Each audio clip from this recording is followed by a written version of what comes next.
కేంద్ర మంత్రి కుమారస్వామి గారే చెప్పారు అధ్యక్ష, జగన్ గారి వల్లే స్టీల్ ప్లాంట్ ప్రైవేటీకరణ ఆగిందని. జగన్ అన్న మోడీ గారు మా వైజాగ్ వచ్చినప్పుడు సభలోనే డైరెక్ట్ గా చెప్పారు అధ్యక్ష, ప్రైవేటీకరణ వద్దు అని చెప్పి. అంత దమ్మున్న లేడని మా జగన్మోహన్ రెడ్డి గారు అధ్యక్ష. ఫైనల్ గా మీకు ఒకటే చెప్తున్నాను అధ్యక్ష, ఎప్పటికైనా కార్మికులతో ప్రభుత్వం మాట్లాడండి అధ్యక్ష, కేంద్రంతో ప్రకటన చేయించండి అధ్యక్ష. దయించి మా స్టీల్ ప్లాంట్ ప్రైవేటీకరణ కాకుండా కాపాడండి అధ్యక్ష. మీరు ప్రశ్నిస్తారా? 5 సంవత్సరాలు మీరు పీకిందేంటి? 5 సంవత్సరాలు చెత్త మీరు పీకింది.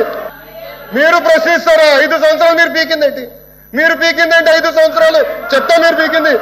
చెత్త నేను ఏంటండి? మా సభ్యురాలు మాట్లాడినప్పుడు ఆవిడేమి కొత్తగా ఏమి కోట్ చేసి మాట్లాడలే.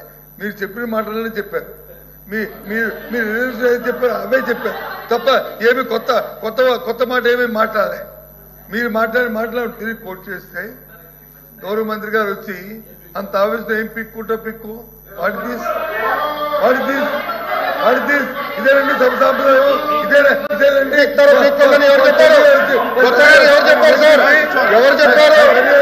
ఏదైతే మంత్రి గారు ఆవేశంగా ఏ సందర్భంలో కానీ ఆ పిక్కుంటారనే మాట రికార్డులో తొలగించాలి. ఆయన గారు చెడ్డపేరు ఆయన జీవితంలో మచ్చ లేచి ఓందాగా చెప్తే ఆయన తాలూకు అమలతను నిలబడతారు. లేకపోతే ఆయన జీవితంలో మచ్చ ప్రజలు తెలుస్తారు. రేపు మాకు అభ్యంతరం లేదు. కానీ ఇలాంటి పరుష పదాలు మహిళా సభ్యుల మీద అలాంటి పరుష పదాలని వాడటం అనేది సమంజసం కాదు. అది సభా సంప్రదాయం కాదు. చెప్పండి మంత్రి గారు.